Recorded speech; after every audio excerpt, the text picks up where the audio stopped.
ፈተና መውደቅ፣ ዝቅተኛ ውጤት ማምጣት፣ ያጠናችሁትን መርሳት እናንተ በትምህርታችሁ ስኬታማ እንዳትሆኑ የሚያደርጓችሁ ነገሮች ናቸው። ይህንን ችግር ለመፍታት አስተማሪን ስታናግሩ የምታገኙት መልስ ጠንክራችሁ አጥኑ እና አንድ ቀን ትለወጣላችሁ የሚል ነው። ያ አንድ ቀን ግን መች እንደሚመጣ አታውቁም። ከ1 ዓመት በኋላ፣ ከ3 ወይ ከ4። ይህ ሁሉ ምክር ውሸት ነው። የጃፓን ተማሪዎች ጠንክረው አያጠኑ። ሙሉ ለሙሉ በተለየ አስተሳሰብ ወይንም ማይንድ ሴት ነው የሚያጠኑት።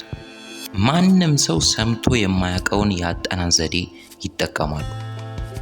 እነዚህን የአጠናን ዘዴ ከተጠቀማችሁ ፈተና ከፍተኛ ውጤት ማምጣት ለእናንተ ቀላል ይሆናል። ሁሉንም ስለምነግራችሁ እስከ መጨረሻው ተከታተሉ። አንደኛው ቴክኒክ ሺሳ ይባላል።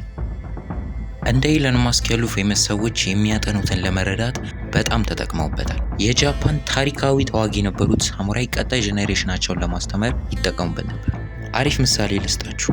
አንድ ዛፍ በጣም የሚረዝም ከሆነ ወይንም ትልቅ የሚሆን ከሆነ ወደ ታች ስሩም በዛው ልክ ስር መስደድ አለበት። እናንተም ስታጠኑ ዋነኛ ወይንም መሰረታዊ የሆነውን አይዲያ ልክ እንደ ስር ሰዳችሁ ማወቅና መረዳት አለባችሁ። ስለዚህ ፋንዳሜንታል የሆነውን እውቀት ከተረዳችሁ ከዛ በኋላ ያለው ቅርንጫፍ ሙሉ ይገባችኋል። መጀመሪያ በደንብ ስር መስደድ አለባችሁ። አንድ ቶፒክ መርጣችሁ ያጠናችሁ ከሆነ ከመጽሐፍ አንብቡ፣ እናም ደግሞ ቪዲዮ ጨምራችሁ ይዩ። ሁለተኛው ቴክኒክ ዛንሺን ይባላል። በጃፓን ማርሻል አርት ዛንሺን ማለት ሪሜይኒንግ ማይንድ ወይንም ደግሞ ንቃተ ህሊና ማለት ነው። ስራውን ከጨረሳችሁ በኋላ የሚሆን የግንዛቤ ቆይታ ነው። በደንብ ላስረዳችሁ። የጃፓን ተማሪዎች አንድ ቻፕተር አጥንተው ሲጨርሱ ወዲያው ስልካቸውን ቼክ አያደርጉም ወይም ሌላ ስራ አይሰሩም። ለትንሽ ደቂቃ ዝም ብለው ይቀመጣሉ። ያጠኑት መረጃ አይምሯቸው ውስጥ እንዲቀር ያደርጉታል። ካጠኑት ነገር ጋር ሜንታሊ ኮኔክትድ ሆነው ይቀራሉ። ብዙ ተማሪዎች አንድ ቻፕተር አጥንተው ይጨርሱና ከዛም ቶሎ ወደ ሌላ ነገር ስዊች ያደርጋሉ። አይምሯቸው ያጠናውን ነገር ፕሮሰስ ለማድረግ ጊዜ አያገኝም። ያጠኑት ነገር ወዲያው ይጠፋል። ዛንሺን ይህንን ችግር ይፈታላችኋል። አንድን ቶፒክ አጥንታችሁ እንደጨረሳችሁ መጽሐፉን ዝጉት። ከዛም ለ1 ወይንም ለ2 ደቂቃ የሚሆን በጸጥታ ቁጭ በሉ። አይምሯችሁ ካጠናችሁት ነገር ጋር ይቆያል። ሶስተኛው ቴክኒክ አክቲቭ ለርኒንግ ወይንም አክቲቭ ሪኮል ነው። ብዙ ተማሪዎች ያነባሉ፣ ከዛም ደጋግመው ያነባሉ፣ ይከልሳሉ፣ ያሰምራሉ፣ ከዛም የተማሩ ይመስላቸዋል፣ ግን አልተማሩ። ዝም ብለው ቃላት ሲያዩ ነው የቆዩት።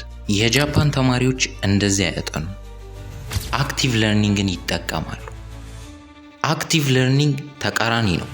ካጠናችሁ በኋላ መጽሐፉን ትዘጋላችሁ። ከዛም አሁን ምን አጠናሁ ብላችሁ ራሳችሁን ትጠይቃላችሁ። አይምሯችሁን ያጠናችሁትን መረጃ ጎትቶ እንዲያወጣ ታስገድዱታላችሁ። ያኔ ነው የእናንተ ሚሞሪ የሚጠነክረው። የጃፓን ተማሪዎች የሚጠቀሙት እንደዚህ ነው። አንደኛ ያነባሉ፣ ሁለተኛ መጽሐፉን ይዘጉታል፣ ሶስተኛ የሚያስታውሱትን በሙሉ ይጽፋሉ ወይንም ጮክ ብለው ይናገራሉ፣ አራተኛ መጽሐፉን ይከፍቱና የተሳሳቱትን ያያሉ። እናንተ ሙሉን እስክትረዱ ድረስ ይህንን ደጋግሙ። በዓለም ላይ ከተገኙ ብዙ የአጠናን ዘዴዎች ምርጡ ይሄ ነው። አራተኛው ቴክኒክ ስቶፕዋች ሜትድ ይባላል። ፖሞዶሮ የሚባል የአጠናን ዘዴ ሰምታችሁ ይሆናል። 25 ደቂቃ ጥናት፣ 5 ደቂቃ እረፍት። ይሄ የአጠናን ዘዴ ግን አይጠቅምም። የጥናት ሙድ ውስጥ ከገባችሁ በኋላ ያቋርጣችኋል። ወደ ትኩረታችሁ ለመመለስ ሌላ 10 ደቂቃ ይፈጅባችኋል። በትኩረት እያጠናችሁ ያለ ሰዓቱ ያልቃል። የጃፓን ተማሪዎች የተለየ መንገድን ይጠቀማሉ። ስቶፕዋች ይጠቀማሉ። የሚሰራው እንደዚህ ነው። አንደኛ ስቶፕዋች አስጀምሩና ማጥናት ጀምሩ። ሁለተኛ እስኪ ደክማችሁ ድረስ አጥኑ። ሶስተኛ ስቶፕዋቹን አቁሙና ምን ያህል ሰዓት ማጥናት እንደቻላችሁ ጻፉ። ከዛ በኋላ ለ20 ደቂቃ እረፍት ውሰዱ። ከዛም ድጋሚ ጀምሩ። በየቀኑ እንደዚህ ያድርጉ። ይህ ለምን ከፖሞዶሮ ይሻላል? አንደኛ እያጠናችሁ እያለ ትኩረታችሁ አይቋረጥም። ሁለተኛ ከእናንተ ጋር አዳፕት ያደርጋል፣ አይምሯችሁንም ያጠነክረዋል። እናንተም የእናንተን የቀድሞ ሰዓት መብለጥ ትፈልጋላችሁ። የጃፓን ተማሪዎች ጥልቅ ትኩረት ለመገንባት ይህንን ያጠናን ዘዴ ይጠቀማሉ። ቀላል እና የሚሰራ የአጠናን ዘዴ ነው። አምስተኛው ቴክኒክ ዘ 5S ሜትድ ይባላል። ይሄ የአጠናን ዘዴ የመጣው ከጃፓን ማኒፋክቸሪንግ ካምፓኒ ነው። እንደ ቶዮታ ምናምን ያሉ ካምፓኒዎች አቅማቸውን ሙሉ ለመጠቀም ይጠቀሙታል። የጃፓን ተማሪዎችም የሚያጠኑበት ቦታ ላይ ይጠቀሙታል። እናም በጣም ይጠቅማል። 5Sም በታትነን ስናያቸው ሶርት፣ ሴት፣ ሻይን፣ ስታንዳርዳይዝ እና ሰስቴን ይባላሉ። የሚሰራውም እንደዚህ ነው። አንደኛ ጠረጴዛችሁ ላይ የማትፈልጉትን ማንኛውም ነገር አስወግዱ።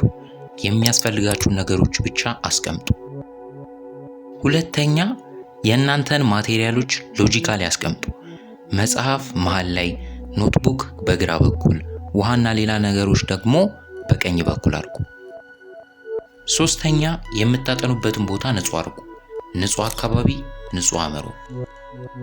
አራተኛ ሩቲን ፍጠሩ። ሁል ጊዜ በተመሳሳይ ሰዓት አጥኑ። አምስተኛ ይህንን ሲስተም አስከትሉት እንዳያመልጣችሁ።